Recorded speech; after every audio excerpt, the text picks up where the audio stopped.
Assalamualaikum warahmatullahi wabarakatuh. Selamat datang di channel saya di Dosen Farmasi Cantik. Hari ini saya akan bagi materi tentang spektrofotometri inframerah.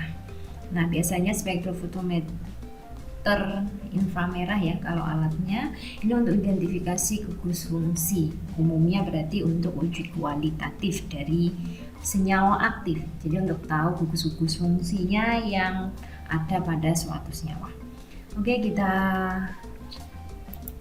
lanjut ke materinya ya. Jadi isi materi hari ini adalah tentang prinsip spektrofotometri spektrofotometri IR, terus yang kedua penerapan, yang ketiga kekuatan dan keterbatasan pengujian, yang keempat adalah bagaimana contoh dari spektrum. Untuk prinsipnya sendiri bahwa spektrofotometri inframerah dia merupakan interaksi spektrum elektromagnetik dengan ikatan. Jadi ikatan yang terjadi di dalam suatu senyawa itu. Dia merupakan bukti kualitatif yang unik dari suatu molekul karena setiap molekul itu punya ciri khas spektrofotometri inframerah atau IR karena dia memiliki gugus fungsi yang mempunyai konfigurasi berbeda dari berbagai jenis ikatan. Untuk rentang radiasi elektromagnetiknya antara 400 sampai 4000 cm-1 atau 2500 sampai 20.000 nanometer. Yang radiasi elektromagnetiknya dia akan dilewatkan suatu sampel, kemudian sampel itu akan menyerap radiasi elektromagnetik. Serapan itu dilakukan oleh ikatan molekul yang ada di dalam sampel, sehingga molekul tersebut akan mengalami regangan atau suatu tekukan. Nah, seperti apa regangan atau tekukan nanti kita lihat di contoh aplikasinya. Panjang gelombang radiasi yang diserap itu punya ciri khas ikatan tertentu. Biasanya digunakan untuk identifikasi dari gugus fungsi karena semua gugus fungsi itu dari senyawa organik memiliki bentuk ikatan yang sangat panjang. Itu prinsip dari IR. Terus bagaimana penerapannya? Jadi penerapannya itu bisa kita lihat dari sidik jari kualitatif untuk memeriksa identitas dari bahan baku yang akan kita gunakan. Jadi misalnya kita ingin menguji IR dari asetosa. Dia punya daerah sidik jari yang dia khas. Makanya dia memiliki identitas dari asetosa itu. Terus penerapan yang kedua untuk pemeriksaan pendahuluan dari identitas senyawa. Biasanya senyawa-senyawa sintetik ataupun senyawa yang bisa kita ambil dari bahan alam. Terus yang ketiga untuk mengkarakterisasi sampel padat maupun setengah padat. Nah, biasanya untuk tablet ataupun krim bisa kita identifikasi senyawanya yang mengandung gugus fungsi macam-macam. Terus digunakan juga sebagai uji sidik jari untuk salut ataupun plastik pengemas. Yang terakhir sebagai deteksi polimorf dari obat-obatan. Jadi polimorf ini merupakan bentuk kristal dari molekul yang berbeda dan memiliki sifat-sifat tertentu atau sifat yang berbeda juga. Contohnya perbedaan sifat kelarutan ataupun titik lebur. Jadi seperti itu. Untuk kekuatan dari spektrofotometri inframerah ini memberikan suatu sidik jari yang kompleks dan khas untuk senyawa yang diperiksa. Jadi dia punya tekukan atau regangan yang spesifik. Misalnya kalau mau mengidentifikasi adanya gugus alkohol ya atau OH, dia punya regangan sekitar di daerah 3000-an. Jadi ada bagian melengkung gitu ya, sehingga dia diidentifikasikan sebagai alkohol. Nah, untuk karbonil itu berbeda lagi. Itu maksudnya dia punya ciri khas tersendiri. Terus yang kedua adalah pengendalian komputer antara pencocokan spektrum senyawa uji dan standar ini lebih mudah dilakukan. Jadi kalau misalnya sudah ada database bentuk IR-nya dari asetosal, terus kita sedang mencocokkan dengan apa yang kita uji, apakah dia sama atau identik dengan standar atau database yang ada di komputer, maka dia termasuk senyawa yang sama. Jadi enaknya itu kalau kita punya database. Bagaimana kalau kita tidak punya database? Nah, ini yang harus kita analisis. Sehingga nanti selanjutnya kita akan punya database.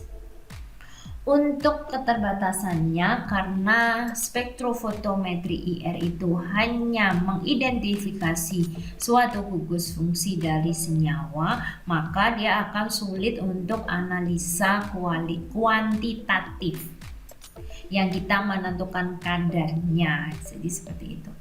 Terus yang kedua, mendeteksi pengotor dalam sampel. Jadi semua pengotor yang ikut terbawa ke dalam sampel, maka dia akan terbaca oleh IR. Jadi akan sulit sekali membedakan kalau misalnya spektranya itu bisa dipengaruhi oleh pengotor. Terus yang ketiga, untuk penyiapan sampel itu perlu keahlian khusus. Misalnya kalian harus membuat cakram dari KBR. Nah, biasanya untuk analisa IR ini nanti sampel itu dicampur dengan KBR, kemudian dibuat suatu cakram yang dikempa dengan tekanan tertentu menjadi lapisan tipis. Nah, makanya kalau misalnya terlalu tipis dia akan pecah sehingga tidak bisa dianalisa. Kalau terlalu tebal ya sampelnya akan sulit dibaca juga. Jadi perlu ketebalan atau ketipisan yang pas untuk cakram KBR atau membuat cakram KBR. Terus yang keempat adalah penanganan sampel berefek pada bentuk spektrum sehingga bentuknya kurang mantap. Ya, ini yang seperti poin ketiga ya, yang perlu keahlian khusus. Jadi kalau misalnya kurang tipis, maka spektrumnya juga beberapa tidak tampak. Makanya harus pas sesuai dengan pengujiannya. Itu keterbatasan dari IR. Berikut ini adalah contoh spektrum dari asetosal, di mana yang grafik sebelah kiri atau curve yang sebelah kiri ini atau spektrum yang sebelah kiri ini adalah hasil penelitiannya, sedangkan yang sebelah kanan adalah pustakanya. Jadi ini yang kita bandingkan antara database yang ada di pustaka atau yang ada di komputer dengan hasil penelitian kita, apakah memang betul ini senyawa asetosal. Nah, ini spektrum asetosal yang dia punya grafik yang di sini adalah meregang, ini ada tekukan gitu ya, tajam. Kalau regangan dia agak melengkung seperti itu. Nah, regangan ini itu spesifik kalau misalnya di daerah 3000-an dia adalah gugus OH. Nanti kita lihat bagaimana analisisnya. Untuk analisisnya kalian harus tahu bahwa setiap gugus fungsi itu punya karakteristik vibrasi. Contohnya saja kalau di daerah sidik jari itu sekitar 600 sampai 700 ya. Biasanya sidik jari batasnya 750-an, dia ada karbon yang terikat dengan Cl. Jadi pasti dia ditemukan di daerah situ. Terus sedangkan golongan alkana dia daerah 800 sampai 1200. Untuk aromatis, ikatan karbon-karbon aromatis di daerah 1400 sampai 1500. Nah, ini yang saya sebutkan tadi ada OH dia di sekitar 3000-an ya, 2000 berapa ini? 3000 sampai 3600. Beda dengan karbonil yang ada di 1600 sampai 1000 mendekati 1800. Jadi seperti itu cara melihatnya. Jadi tidak usah dihafal grafiknya atau tabelnya ini, kalian tinggal mengamati bahwa untuk gugus-gugus ini ada di titik-titik bilangan panjang gelombang. Bilangan gelombang ya. Bilangan gelombang atau wave number gitu ya. Bukan panjang gelombang. Kalau panjang gelombang ada di UV-Vis. Nah, untuk tipe-tipe vibrasi ini kalian bisa lihat ada CH alkana, ada RCH yang berasal dari aromatis, aldehid atau alkena gitu ya. Dia di daerah tertentu yang dia ini intensitasnya S singlet multiplet gitu ya. Terus untuk aldehid misalnya karbonilnya yang berasal dari aldehid sekitar 1740. Berbeda lagi dengan ini, kalau misalnya alkohol yang berasal dari fenol, nah ini atau alkohol yang berasal dari asam karboksilat di daerah 3400 sampai 2400. Jadi grafik tipe vibrasi ini kalian bisa mencocokkan ya antara gambar yang tadi dengan data yang ada di sini gitu. Tidak usah dihafal. Untuk gambar asetosa kalian bisa identifikasi di masing-masing bilangan gelombang.